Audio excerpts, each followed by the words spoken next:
Bom dia, eu me chamo Amanda e para mim mais uma vez é um privilégio estar aqui com você e eu queria compartilhar uma história fantástica que se encontra em Atos, capítulo 9, que é a conversão de Saulo.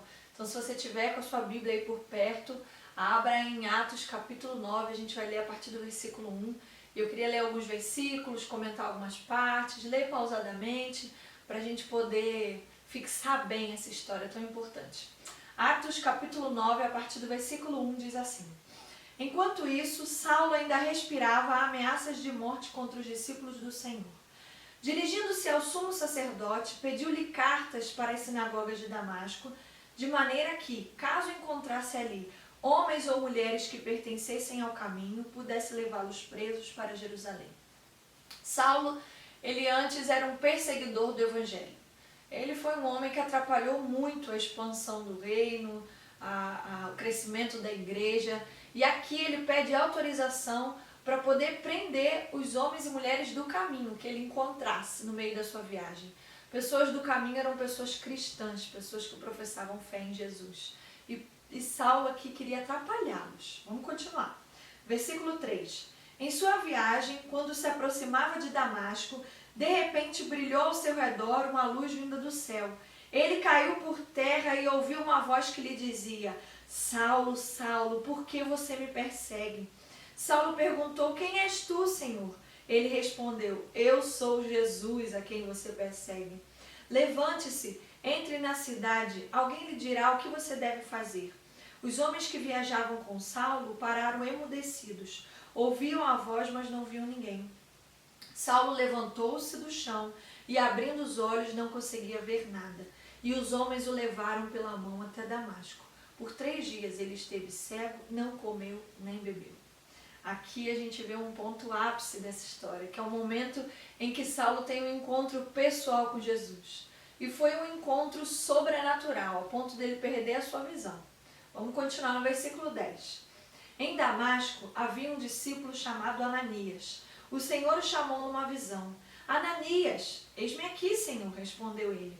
O Senhor lhe disse: Vá à casa de Judas, na rua chamada Direita, e pergunte por um homem de Tarso chamado Saulo. Ele está orando. Numa visão, viu um homem chamado Ananias chegar e impor-lhe as mãos para que voltasse a ver. Respondeu Ananias: Senhor, tenho ouvido muita coisa a respeito desse homem, de todo o mal que ele tem feito aos teus santos em Jerusalém. Ele chegou aqui com a autorização dos chefes dos sacerdotes para prender todos os que invocam o teu nome. Esse é um momento tenso na nossa história.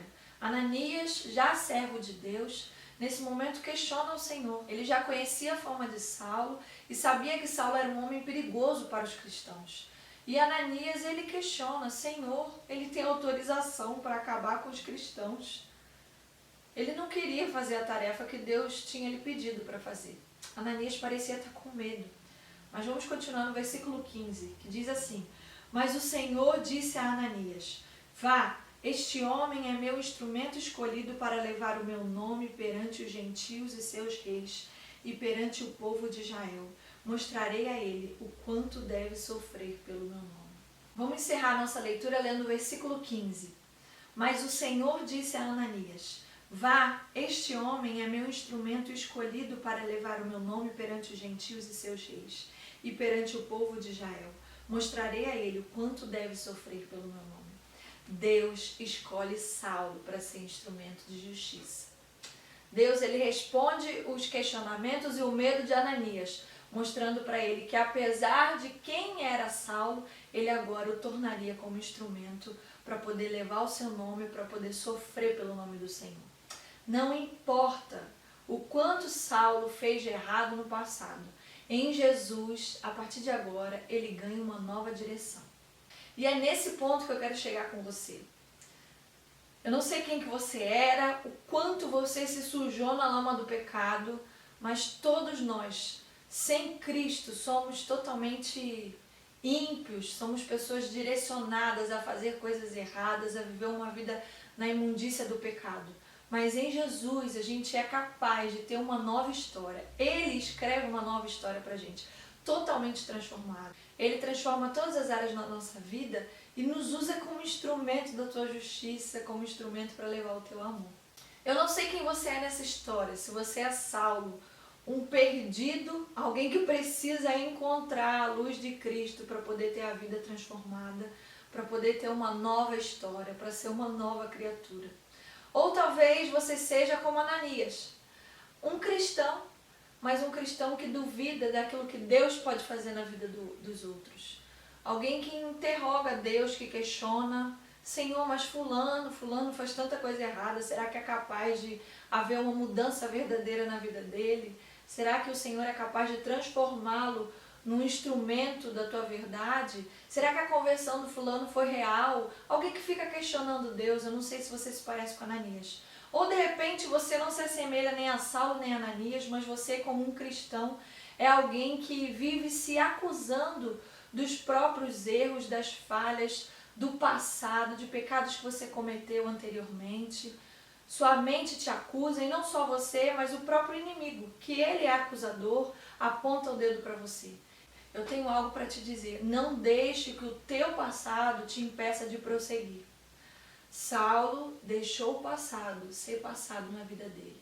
E a partir daquele momento, ele construiu uma nova vida com Jesus, a ponto de ser um homem de grande influência, a ponto de ser aquele que mais escreveu no Novo Testamento, a ponto de ser aquele que foi um grande missionário, influenciou vidas. E até hoje, o legado que ele deixou influencia a nossa vida. Porque nós lemos as histórias dele, as cartas dele, e podemos ser transformados por aquilo que o Senhor fez na vida dele.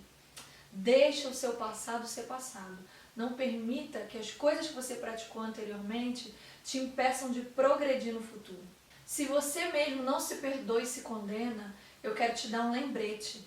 Deus, que é o Deus de todo o universo, todo-poderoso, se Ele, que é o Deus santo e justo, já te perdoou em Cristo Jesus, quem é você para dizer que não se perdoa?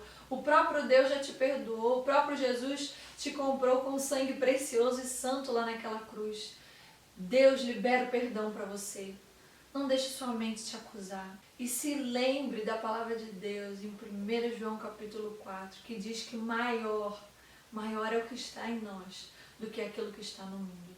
Deus é maior do que o nosso acusador. Ele é o nosso advogado, Ele é o nosso Deus de justiça, Ele é o príncipe da paz, Ele é aquele que limpa e nos justifica. Em Jesus nós somos nova criatura. Não se esqueça disso. Não permita que o teu passado te impeça de prosseguir. Lembre-se da palavra do Senhor em 2 Coríntios, capítulo 7, versículo 17. O próprio Saulo que escreveu isso. Se alguém está em Cristo, é nova criatura. As coisas velhas já passaram, eis que tudo novo se fez. Deus não está olhando para o seu passado.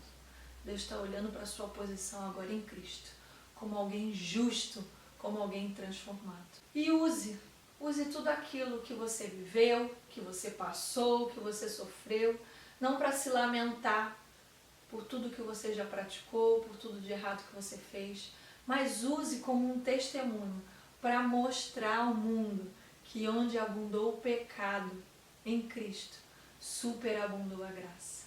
Deus é maior do que o seu passado. E a partir do momento em que você se encontra com Cristo, você é uma nova criatura. Se lembre disso. Não deixe que o teu passado te condene, que o inimigo te acuse, ou não fique pensando mal de alguém, assim como Ananias questionou, mas deixe que Deus, que é capaz de transformar a história, transformar corações, transforme e limpe a sua vida e te ajude a enxergar a mudança que Ele faz naqueles que estão ao nosso redor. Amém? Vamos orar? Senhor, nós te louvamos porque as mudanças que o Senhor faz no nosso coração, elas são permanentes, ó Deus. Nós te louvamos porque em Ti nós podemos dar muitos frutos e frutos verdadeiros. Nós te louvamos porque o Senhor nos salvou e não há nada que possa nos tirar ou nos separar do Teu amor, como diz a Tua palavra. Nem a altura, nem a profundidade, nem qualquer outra criatura. Nada pode nos separar do Teu amor que está em Cristo Jesus, o nosso Senhor. E nós te pedimos, ó Deus, para que possamos contemplar a graça do Senhor na vida daqueles que estão à nossa volta. Que assim como o Senhor transformou a vida de Saulo, um homem que antes era perseguidor do Evangelho, em um homem que agora é operante na tua obra, que o Senhor possa transformar pessoas à nossa volta em testemunho para que o teu nome seja honrado e seja glorificado. E que nós, Senhor, não venhamos duvidar do teu poder. Age em nós, age à nossa volta. Nós te amamos e te glorificamos. Em nome de Jesus. Amém. Um grande abraço e até a próxima. Tenha um bom dia.